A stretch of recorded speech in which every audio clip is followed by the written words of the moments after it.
Sorry for the mess in the my current workshop at the moment. As you can see, it's a bit of a mess.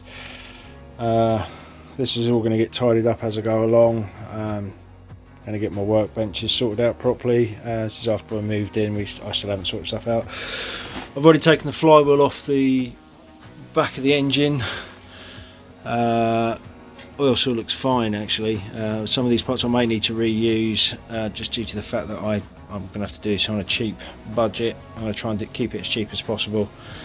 But this is the original engine that was in the car that they took out, but I think it's going to be in better nick to do back up. So this is the start of it. It's a bit messy. It's a bit of a old dog of an engine, but hopefully over time get this up and running. Still got some ancillaries still attached to it, which I need to strip off. I'm just waiting for a proper engine stand.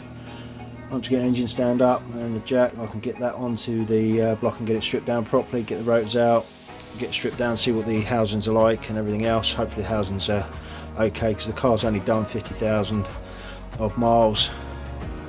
We'll go from there.